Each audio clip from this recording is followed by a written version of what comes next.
Thank you everybody for being here this morning. Got a little mixed up with the title, but I'm going to be talking about sacred space, religion in the landscape. As many of you know, I was a geography professor for 40 years at Cal State Fullerton, and one of the things that geography dealt with, well, what do we study? Geologists have rocks, botanists have plants. We have landscapes, and so there's even a journal called Landscape. And if you look at the imprint of religion on the landscape, there's kind of subtle clues as to what kind of religion is being practiced, and that's what I want to focus on today. So we'll start with a series of slides, and I'll start with this first slide. I'm going to close the door here. Of the main Lutheran cathedral in Reykjavik, and it is a evangelical Lutheran church. It is a state church of Iceland. They collect taxes, and it's used to run the church. In Scandinavia, that is often the practice. In Sweden, for a while, they had the same situation. They collected taxes, and they had the Swedish Lutheran Church was being funded by the state. As a consequence, it became kind of like a post office. People went there. It was a state building. They went there to get baptized, married, and they were buried. We went to a church in Sweden where my grandfather went, because my heritage is all Swedish. And it really didn't have a lot of dynamism. It was like I said, going to the post office. And you went here certain times of the year in your life, and that's one of the problems I think with state funding. It becomes kind of ritualized and doesn't have the dynamic character of a church where people are contributing money themselves. But anyway, this is a spectacular cathedral in Reykjavik, and it is taller than the Catholic Church by design, as you might expect. But anyway, we're going to this talk I'm giving today, I gave on a cruise ship, so it's for a secular audience. And so I had to make some decisions about how I define religion. And you can see up there, it's a relationship between people, what they believe to be sacred. It does provide a worldview. Your worldview is dictated by your religion. And moral codes, we got the 10 Commandments. It influences art and literature, so it's a very important component of human culture. In fact, language and religion, if people share that, they can constitute a political state, and that's often how we define political states, if they have a common religion and language. Now we can classify religions into ethnic religions, like Shinto in Japan and Judaism. They're tied to a distinctive ethnic group in a specific place. They don't go out and look for new converts. This is our religion. This is where it was born. This is where it's staying. I don't know about the Danish church up Bassenshire, how that falls into these categories, but the second group, the larger group that we're a part of, are religions that are proper to all people. These are called universalizing religions. They're not tied to a particular place. Maybe they were historically. They transmit religion through missions and are dominant on a regional scale. Christianity, Islam, and Buddhism are examples of universalizing religions. You could have both in the same place. In Japan, Shinto and Buddhism are intertwined. So you can have a Shinto marriage and a Buddhist burial. In terms of distributions, Asia is home to most ethnic religions, including those dominant in Japan, China, India, and Vietnam. Buddhism is a prevailing universalizing religion, I should say, of that region. Middle East, North Africa, we know they're mostly Muslim. Europe, Sub-Saharan Africa, Australia, and the Americas have a Christian heritage. Now, that doesn't mean they're all Christians necessarily, but they had a Christian heritage. How do you measure those kinds of things? Well, you look at church membership. Actually, the best way to do this is through interviews. People consider themselves a Christian, whether they go to church or not. So we have things like affiliation. Are you a member of a church? Another thing is, are you active in the church? Two different things. Do you believe in God? It's a third different way of measuring your beliefs. So it's when you say Christian heritage, it can mean different things depending on how it's measured. Now, the religions arising in the Middle East are monotheistic, one God, and they include Christianity, Islam, and Judaism. They arose in the Middle East in that kind of a desert pastoral setting. This big sky, the sense of you're not very important. You look around, there's not much in the landscape, and out of those kind of settings, these became the religions that we call Abrahamic, because they were originally followers of Abraham, who is kind of the leader, so to speak, the patriarch of these three main religions I want to talk about today: Christianity, Islam, and Judaism. So we have a lot in common with these other religions, well, at least in terms of the religious heritage. These three religions have left their landscape, left their mark on the landscape in obvious and sometimes subtle ways. Now, these Abrahamic religions are shown, supposed to be brown. It's interesting. That's in red, obviously, on this map, but it's interesting. It's brown on my map. Anyway, so it's a significant, it's maybe 75% of the Earth's surface are religions that have a shared patriarch, which is Abraham. And he came out of came out of Ur in southern Iraq, migrated up along the Fertile Crescent, ended up in Canaan, and there he was promised to build a great nation and have many descendants, and he certainly did. There's ample proof of that. Well, spiritual descendants. The number of adherents in the Abrahamic religions range from 2.3 billion Christians, at the other end, 840 Samaritans. Well, Samaritans are the Jews that were left behind when the rest of the Jews were in captivity in Babylon, maybe a century or so. And anyway, they are hope bearers of the true Jewish faith. And when the Jews came back from Babylon, they said, "You guys, your religion has been affected, corrupted by your time in Babylon. We have the true Jewish faith." Unfortunately, they're shrinking. They're down to 840. The existing few are converting to Judaism. They're trying to get new members, but if they come in, they have to swear that they'll continue the Samaritan tradition. And they're located in Israel today and in the West Bank. But that's probably the smallest number of individuals in a given Abrahamic religion. But for comparison, Muslims, 1.8 billion, Jews, 16 million, all Abrahamic, all have Abraham as their patriarch. Here's a map of just how complicated it can be, but this is the Netherlands. The red are Protestants, the green are Catholic, and that can create political issues within a country. Belgium is the same way. So there's a lot of mapping of religious adherence at different scales. Christianity in the landscape involves church architecture, which has changed over time. The church splintered several times, well, still splintering, isn't it? 1054, the Orthodox and the Roman Catholic Church split. 1517 was the Reformation. So we have Catholic, Protestant, Orthodox, and even Armenian churches that are part of the mix that are Christianity, are Christian in nature. Churches are places to assemble to worship and the house of God. And over time, churches take on different faiths. In Spain, for example, we had Christian churches becoming mosques, and then the Moors were driven out. They became Christian churches again. The bell tower became a mosque, then went back to being a bell tower again. So they didn't knock the buildings down. They already had them, just kind of reassembled them or repurposed them. Catholic landscapes, I'm going to focus mostly on Europe, are large, visually dominant churches, elaborately decorated on the inside and the outside. They draw the eyes toward heaven. They have often a design of a circle that reflects the perfection of Christ. They have relics, and they contain religious art. Gothic cathedrals in Europe are very stunning, attracting the pious and the curious. Baroque, a little later on, they're visually striking, especially the interiors. Now, part of the issue here is that these cathedrals were built over centuries, and so they have elements of different types of style. It's not just one. It's not totally Gothic or totally Baroque. Maybe it's a mixture of the two because they were building them over extended time periods.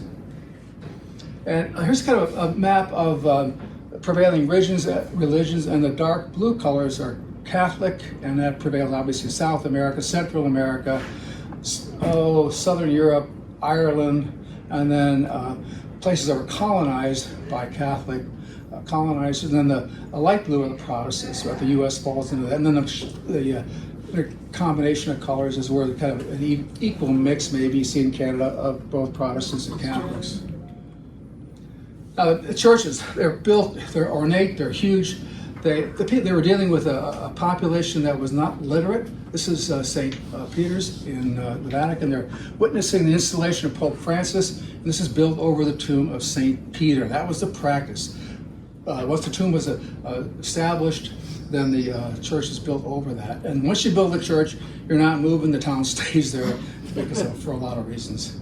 St. Mark's in Venice, again, built over the tomb of St. Mark. He originally died in Egypt, but his body was transported here for burial. And then again, the parishioners at this time, the Middle Ages, were not literate, so these beautiful structures were built to attract them, and with pictures inside and then carvings outside. This is the Siena Cathedral in Italy, two-tone marble. Trondheim in Norway, this is built over the tomb of St. Olaf, the Norwegian patron saint. Again, they were originally Catholic until the 1500s, so we see these medieval Catholic-looking structures that were Catholic at one time and then became Protestant. In Norway, we also have these Stav churches. These are curious churches when Christianity began to emerge in Norway. They began building churches, wooden churches, and they were kind of a mix of Christian and Viking religion. They were hedging their bets. So we see a cross down here at the bottom. Oh, where's my cat? There's a cross on the bottom above where my wife is standing. But look at the top, though. Those are dragon's heads you see on Viking warships. So they were kind of, just in case this Christianity thing doesn't work out, we still have Odin and Thor. We're going to just keep our options open. This is a Baroque church, St. Nicholas Church in Prague. A date later in the middle 1600s or so. Very ornate in the interior. This style was developed after the Reformation. The Catholics thought, well, we're losing people to the new Protestant churches, so we want to attract them back, and one way we can do that is build these really attractive, ornate churches with beautiful interiors. Is this church Protestant or Catholic, do you think? Protestant. Well, what are some clues here in the landscape? Down there. Yeah. Originally Catholic? Yeah, originally Catholic, yes. You see the crucifix, that's pretty much a deal breaker. And then you see on the church wall, there's a little picture of Mary and Jesus, and that's so typical of the Marian devotion that's so prominent in the Catholic Church. This is in the Alps of Italy. After the Reformation, and these churches became Protestant, they must have had a surplus of crucifixes around on eBay. And I don't know what they did with it, because now we bring the Latin, cross in without a Christ on it. So, there's a major change. This is a mission, San Ignacio Mission in Baja California. This is down in the middle of the peninsula. We're on a whale watching trip in January. Beautiful church, 2 stories, made of stone. It's partly this massive because the Spanish had come here early in their conquest, and they were going to be here for a long time. The ones in California are not as impressive. They knew the Russians were coming, so they're slapping up missions in a couple of years because they want to put a claim on the land. So the California missions are not nearly as ornate or massive as the ones you see in Baja, because they had been there for a long time, expected to be there for a long time, were not threatened by an encroaching colonial power like Russia. Here's San Miguel Mission in California, Northern California. And again, we have the crucifix and the grave sites as well. Roman Catholic priest in the background is Mary. The devotion to Mary is just a powerful thing. She's an intercessory. She also is an example of a simple person that was put to use by God in carrying Jesus as when she was pregnant. So she has a huge role to play in the Catholic Church, a lot less so than obviously in a Protestant church. Here's a Baroque interior, man. It's over the top. This is in Dubrovnik. Croatia is a Catholic country, and you see ornate, beautiful paintings. Again, we're dealing with a society that was not literate, and we want to show scenes from the Bible that they could relate to. Some more, again, religion affects art. Most of the art in the medieval periods was religious in nature. This is Pienza, Italy. And again, the focus is on Mary and the Christ child. And here's a red-headed Jesus. I don't get that, but you know, that's it. Montepulciano in Sicily. Certain little artist license there. And then there's also kind of gory scenes. This is Saint Blaise, a martyr, also known as San Biagio. He's being tortured with those things they're holding in their hands as things that wool combers use. Wool, when they pull the wool off a sheep, they need those kind of rough-looking forks, and they say he was tortured with that. You see his papal, or not his papal necessarily, but his religious robes in the foreground there. So he was then beheaded after that, and there's a church we visited in Italy called San Biagio. So he's a patron saint of people with throat difficulties, and he's a patron saint of sheep wool pullers. Another feature in Catholic churches are relics, and they have the relics are stored in a reliquary. These can be anything from a tooth from a saint, Veronica's veil, a bone from a saint. There's even a vial of Jesus' blood in a Church of the Holy Blood in Bruges, where Joseph of Aramea washed Christ's body in and wiped it with the blood, and that blood was on a cloth that's in this church. And now it was somewhere in the Middle East, and then during the Crusades, that relic was taken to Belgium and put in that church. That's a very common element, is to have these reliquaries with some sort of physical remembrance of a saint, or in some cases Christ. Even the crown of thorns of Christ. I thought it was just in Milan. No, they have one in Paris too, in Notre Dame. Right? Yes, that must have been a big. And you know how many pieces of the original cross are around. But those are the kind of relics that have been important historically in the Catholic Church. Here's some examples. I think this is most of the bones of this Saint Tryphon. He was again tortured before he was beheaded. This is in Montenegro, so his arms in here, his foot bones, arm bones are here, and those are preserved in the altar space. This is in Montenegro. So he's the patron saint of gardeners and wine growers. So anyway, you'll find if you need a patron saint or a saint, you'll find one, I'm sure. And then probably the most famous relic is the Shroud of Turin. Yep. This was the burial shroud of Jesus, they thought. Then they radiocarbon dated it. It came out about 1200 AD, so obviously that didn't match. But the face on the shroud has never been fully explained. You know, so that's a mystery there. So the science says no, it's recent, but they have no idea how that face appeared. In Catholic areas, we have a lot of outdoor shrines and religious processions. Often they're devoted to the Virgin Mary. We have street processions, and that's one of the things about going to some Catholic area. Holidays and confirmations, streets are full of people parading, showing their faith. This is in Venice. There's a roadside shrine for Jesus next to the Communist Party headquarters. But, you know, maybe he was communist in some ways. And then here's a shrine in Zagreb, and people stop and pray for their needs. So you see they dot the urban landscape and the rural landscape. There's over 2,000 outdoor shrines in Spain alone. And you've probably seen this is a Pieta, when Christ was taken down from the cross. This is Mother Mary in the background, and that scene is repeated in a number of different ways. The original is in Rome. It was carved by Michelangelo. People have commented how young Mary looks there. You know, she should have been in her 50s, but looks almost younger than Jesus. But anyway, that's another story. This is Saint Anthony. He was a patron saint. He was a well-known saint from Italy, and so you see this stuff all around the landscape, on walls, in alcoves. Here's an example from a mission in Cabo San Lucas, and this mission didn't go very well. You can see the priest, he's got an arrow through him. He's being dragged out by those natives, and so I guess he had a little struggle getting that mission going. So it wasn't always good, let's put it that way. The mission always wasn't well received. And you've seen this all over Southern California. Oh, yeah. This is a patron saint of Mexico.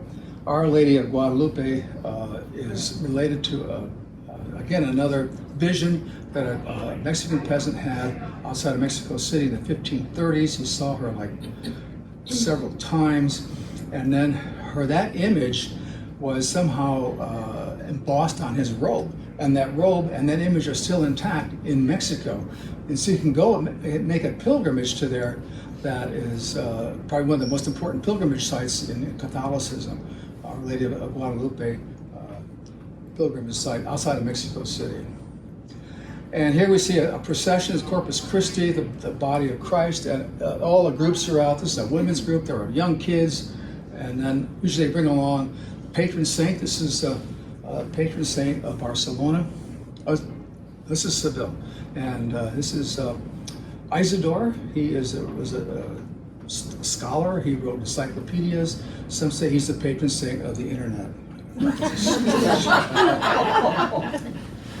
There's Mary and Jesus again in France, being in a procession. So it's to me, I find it very, very satisfying and important to see these things continue, because it reminds us of our historic lineage. You know, how long people have been practicing Christianity, and here it's out in the streets.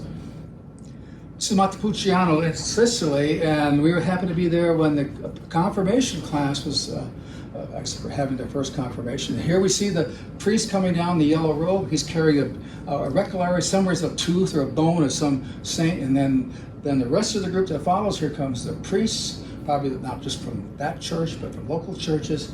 Then the parishioners, mostly older, mostly women, making a little loop around the town. And then finally the first communions themselves. And I think maybe we should do this here at Messiah. Go down, carry the cross, and Jay, go down over here to Starbucks and make a big loop. Come back. I mean, this confirms their faith. You know, it makes it very, very public. Pilgrimage circulations, travel to holy sites has long been a part of Catholicism.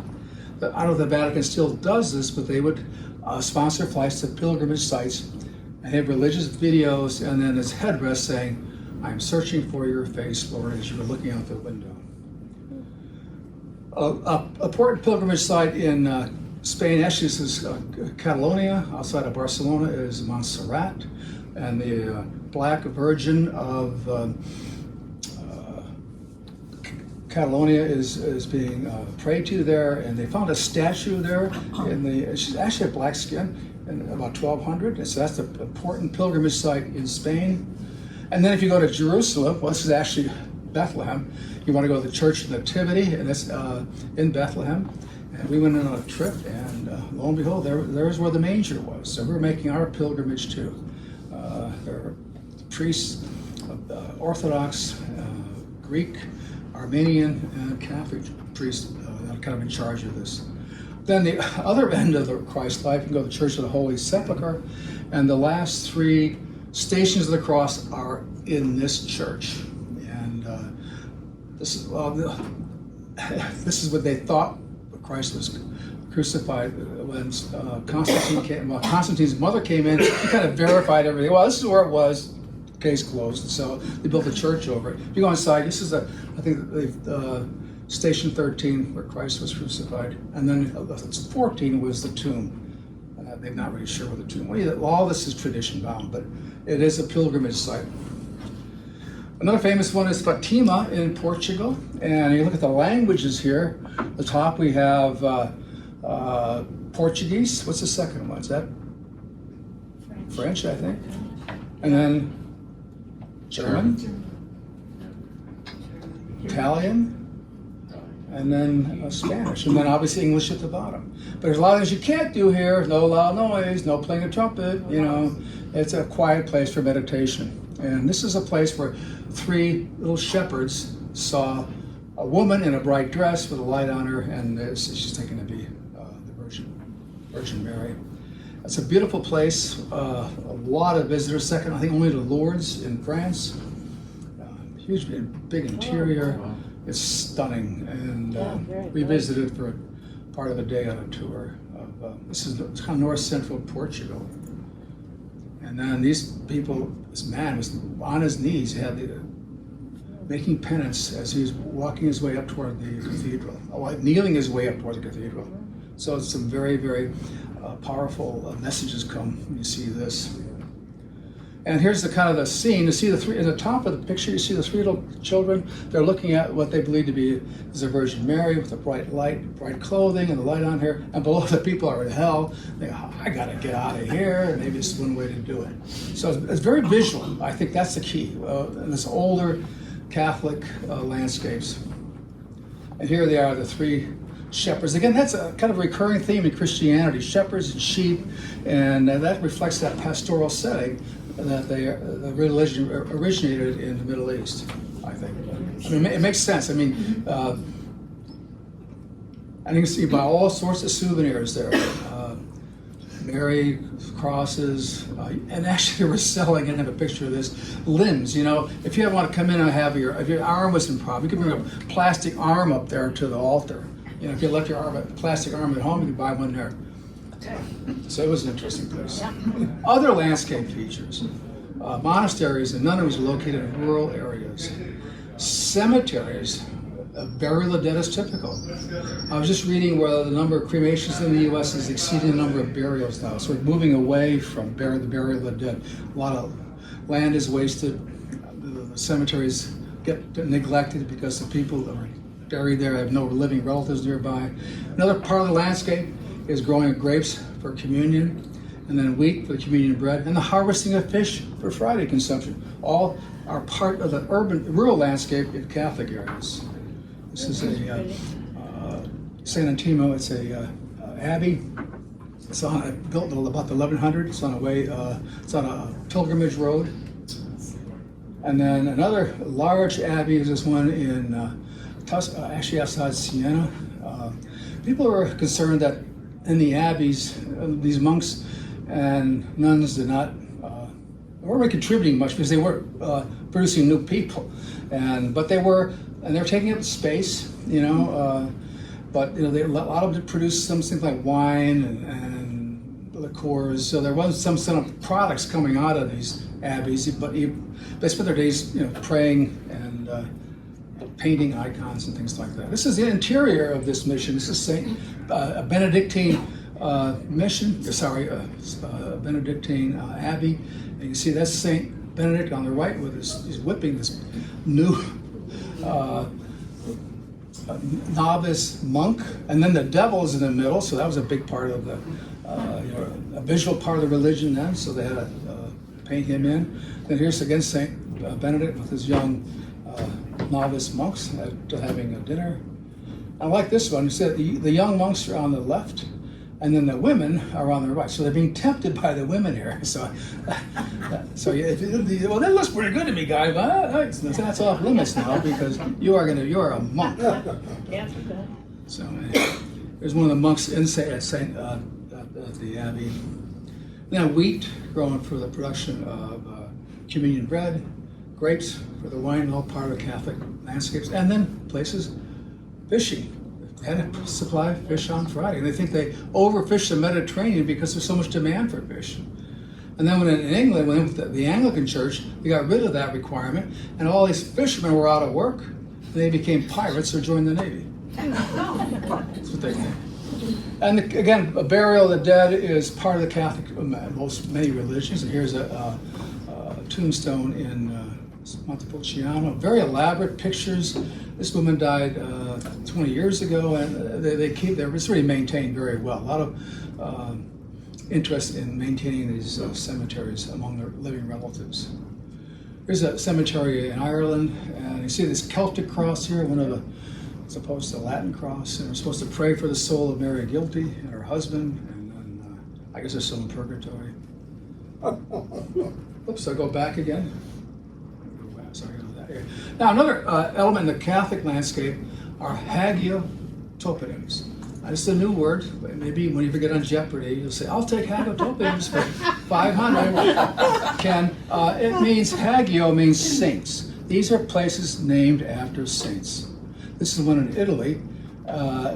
St. Quarko was a 3-year-old Turkish martyr, and he got a town named after him. This is in Quebec. a map of Quebec, and I bet 75% of those place names there are saints, named after some saint. So that's what we have in California: Santa Ana, San Francisco, Santa Rosa, you got the picture, right? That's another feature of a Catholic landscape. Protestant churches, now Protestants inherited the Catholic Church.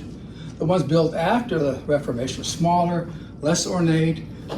Interior decorations were at a minimum. The congregation was literate. They didn't need to see these pictures.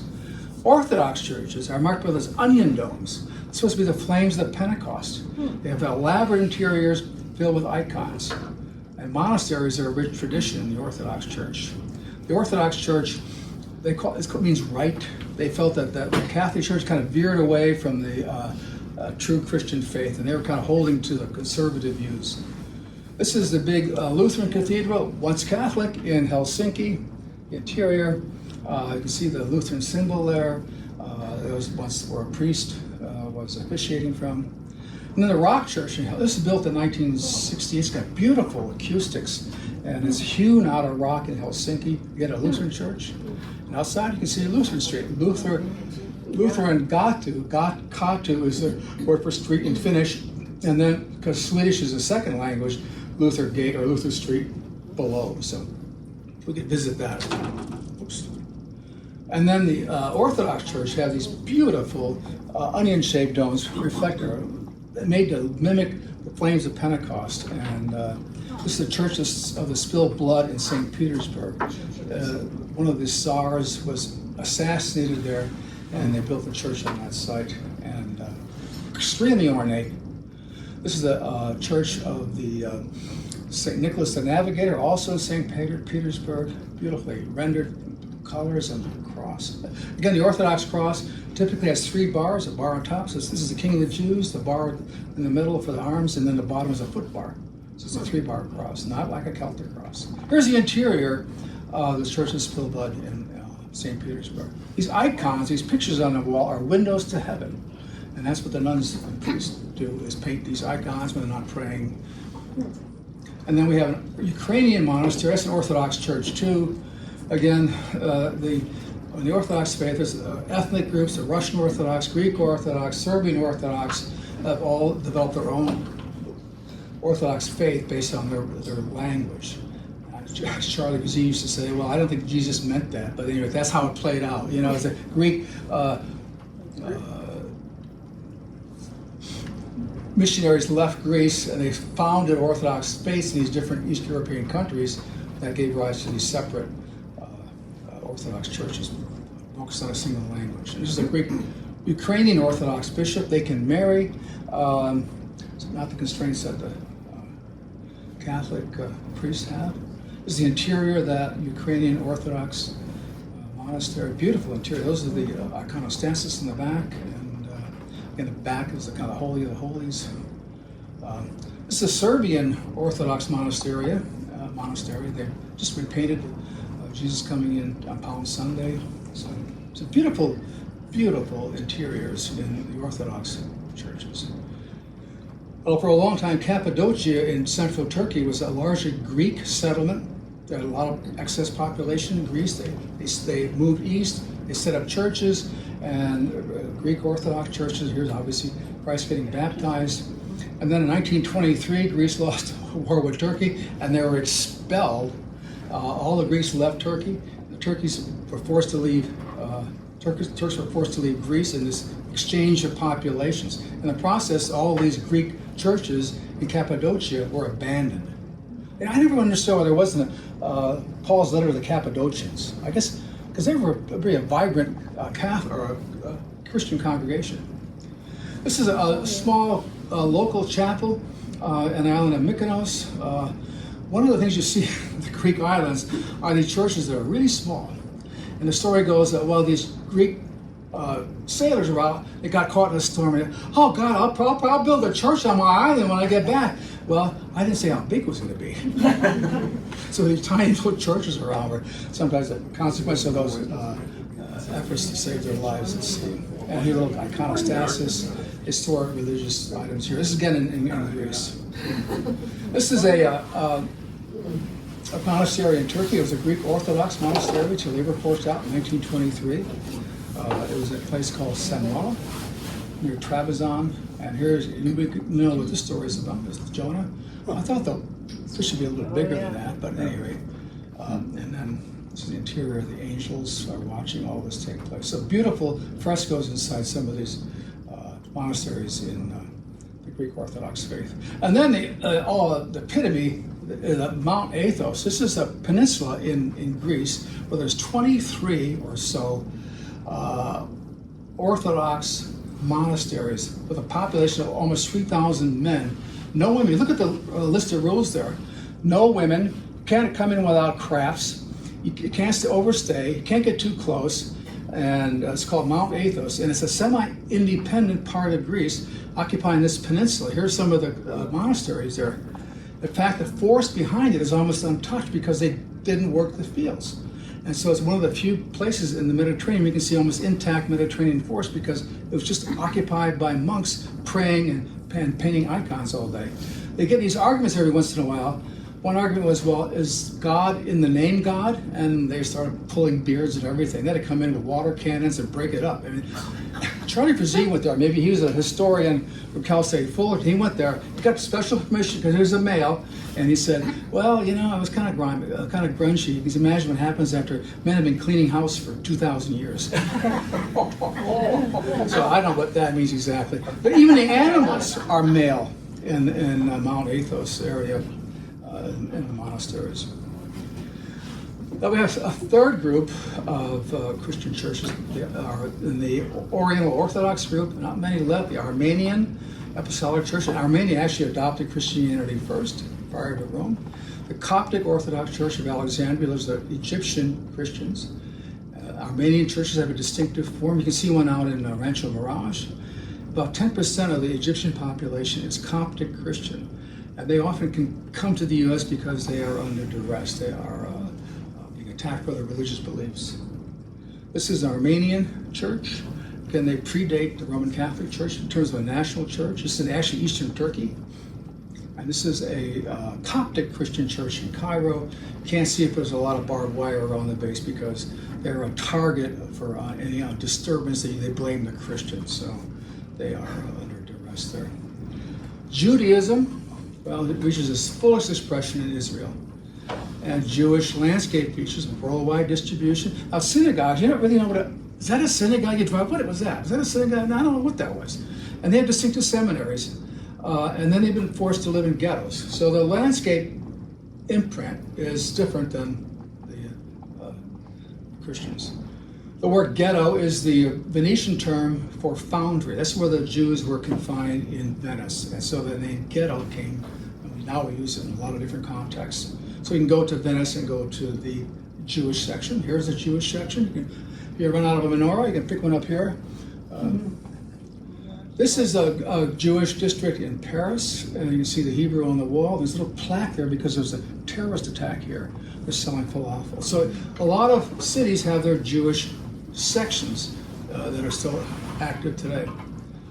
Now, if you go to Jerusalem, the synagogues are big and bold. This is the main synagogue in Jerusalem. This is the synagogue in Prague, and it's kind of hard. Is that a synagogue? Well, maybe you see a Star of David someplace. Maybe you see a menorah through the window, but it doesn't look. There's no classic synagogue look like there is a Christian church in most cases.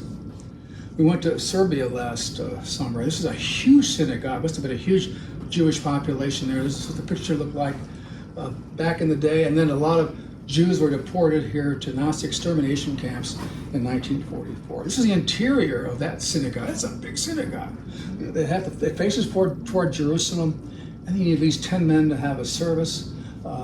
And this was, I guess, a Jewish population. I don't know how many are left. You see the menorahs around, so it's this kind of had almost a Protestant feeling, this particular synagogue.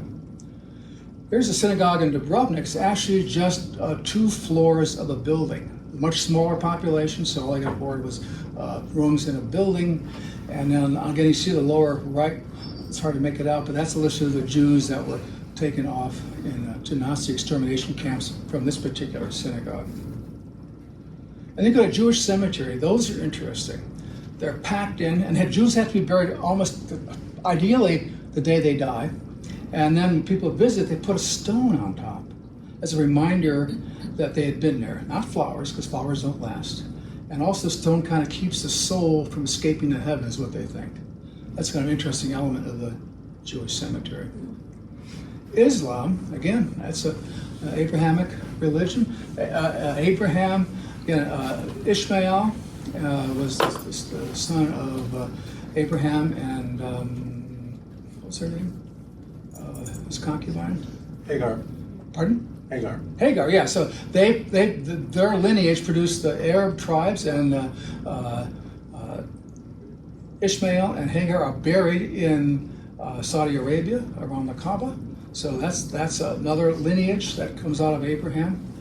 One of the most distinctive parts of Islam is the minaret and the call to prayer. 5 times a day you'll hear it, and it's on a loudspeaker, and you can't escape it. And it's they have one in the morning, pre-dawn, one at dawn, and one at specified times during the day. They have food taboos against pork and alcohol.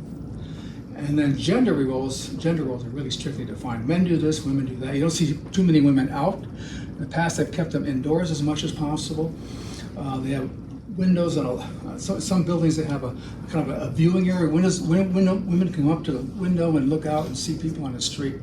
And so they tend to be housebound in traditional Islamic societies. They have to make one pilgrimage to Mecca, called the Hajj, as an obligation. This is changing a little bit. You go to Dubai. Dubai just changed, and the UAE kind of rearranged their week because the holy day in Islam is Friday. Now they changed it to Saturday, so their weekend is like the Western weekend, Saturday and Sunday. Before it was Friday and Saturday, and Monday was a work day. So there are changes taking place in Islam that are moving away from the more traditional situations. Here's a map of Muslims. About 85% are Sunni. They took the view that Muhammad's great-grandfather was Abraham, that Muhammad's father-in-law should lead the group. They're in the pale green, about 85% of Muslims. And the darker green, are Shia. They took the view that Muhammad's son-in-law should lead the group, and they form the Shia subset of Islam. And they tend to be more fervent than the Sunni. And you see mosques, and you see the minaret there. This is in Turkey. The more minarets, the more important the mosque is. This is Morocco. Kind of nondescript. Well, these are in poor areas, you know. If you want to see mosques on overdrive, you go to UAE. This is the big mosque in Abu Dhabi, and you can see the 2 minarets on the side, and there's a crescent symbol on top of those domes, and you can take a tour. It's all beautifully done in marble, and a lot of calligraphy, no human figures to speak of. Flowers, yes. We took a tour, and telling us what we could do and not do. It was really stunning. It was so much oil money. You know, they were dead broke until they discovered oil. They were making a living off of pearls in the Gulf, of the Persian Gulf, and then that ended eventually when they began culturing pearls. So they were lucky, incredibly lucky, that oil was discovered there. So it was an enormous amount of money, beautiful mosques, minarets. Maybe you can see the loudspeaker there. Then inside the mosque, there'll be a mihrab. This is oriented so that's facing toward Mecca. So you pray inside, standing or kneeling toward Mecca. And the carpet, you look at the carpet, there's kind of red arrows on it, that's pointing toward Mecca. And then I think that Arabic script says is the word for Allah in the middle. So beautiful interiors. You have to wash before prayer, and that's what this guy is doing. Wash your feet, wash your hands, kind of cleanse yourself before you go in for prayer. Again, 5 times a day is what's asked for. I had a student who was a Muslim. He said, "We try to do it, you know." But here's the Blue Mosque in Istanbul. This is a men's part. They're standing or kneeling for prayers. And then there's a women's part. They're kept separate. This is Mecca, and this is part of the Hajj. They're circling around that black cube in the middle. It's about 40 feet high, and there's some calligraphy and other religious things, and they do this once in their lifetimes, a circle around the Kaaba during the Hajj, and that's where Hagar and Ishmael are buried, or at least nearby. So you look at this, there's two big pyramids there. Are those people? Yeah, those are people. Yeah, dressed in white. Oh my gosh. Yeah. You know, it's getting so hot there, they're having trouble. They're keeping people safe because the temperatures are sky, right? It helps to have that white clothing, but yeah, those are people, like ants. Yeah. And it's a big deal. You have to do it once in your lifetime. Is there a service lane? I don't know if there's a service or not. I've been in mosques and listened to what the imam said, but I've never been. Saudi Arabia, they're starting to open it up a little bit. We're doing a cruise this December, and one of the stops is in Bahrain, and one side trip is to Saudi Arabia. So it's starting to open up a little bit. I think it'd be great to go. Again, alcohol is forbidden. Look at the top picture. Those namas is the ritual prayers of the day. So that's what you should be doing. If you're drinking alcohol, it's not good. You see that on the bottom. Pretty visual. Women's headscarves. There's 7 different varieties here. Maybe the most liberal is the ones on the top. And they all have different names, you know, collar. And then ends up with a burqa at the bottom where they have this kind of face mask you can't see through. But these are the style. This is meant to show submission to Allah. It's meant to keep prying men from making a pass at you, showing your hair. And they traditionally had to go out in the company of a male relative. You don't see them in the markets, the food markets in the Middle East. Men are all doing that work. The women's historical job was to be in the house taking care of the children, which meant they tended maybe just gain a little weight because they were too much physical exercise.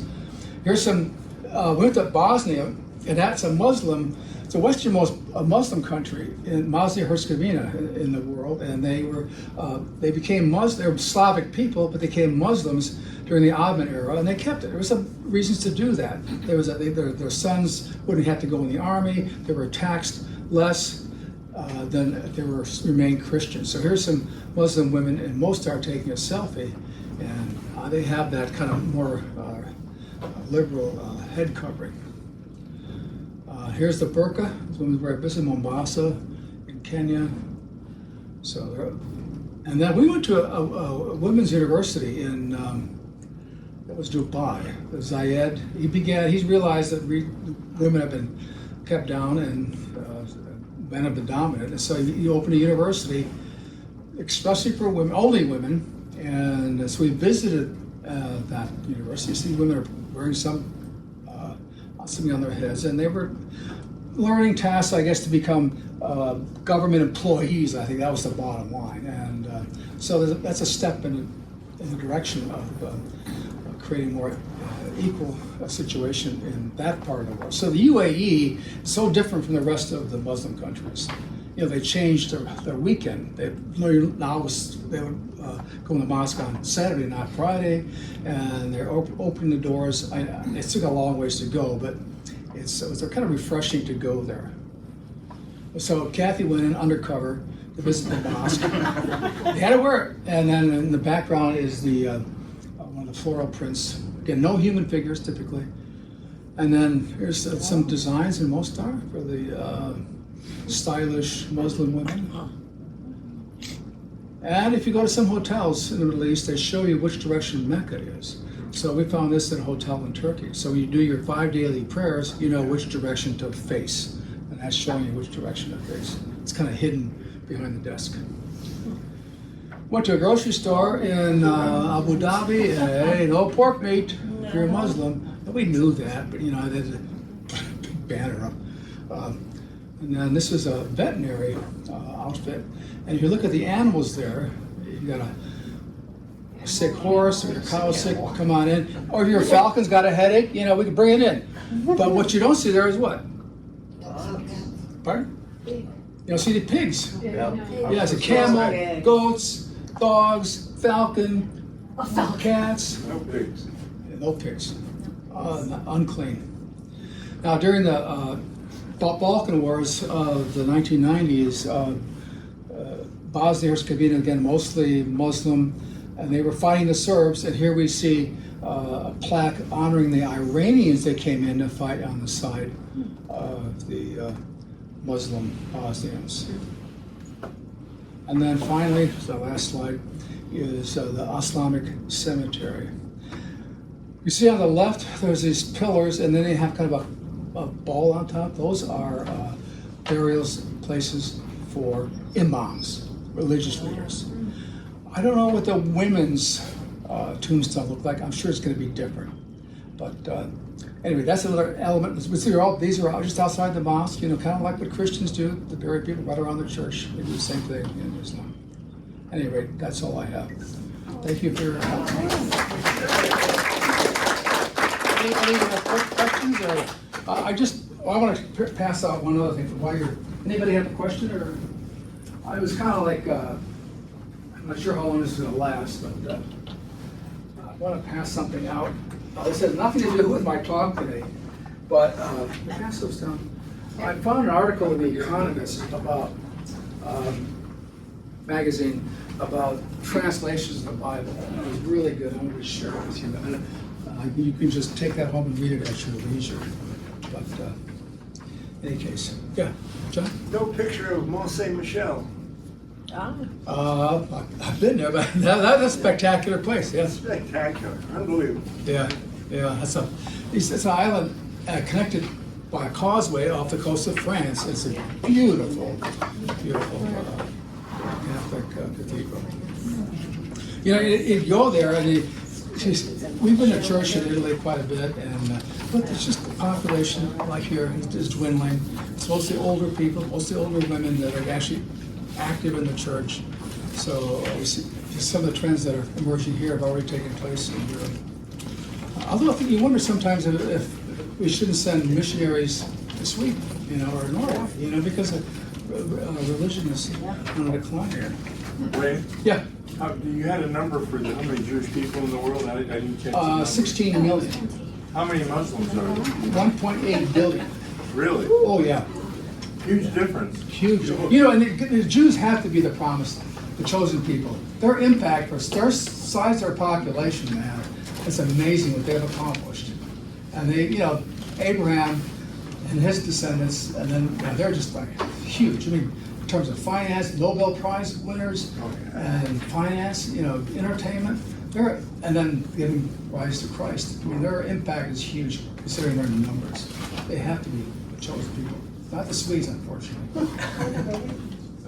Anyway, that's all I have. So if I see you Thank you. next Sunday, thank you for coming. Thanks, Ray.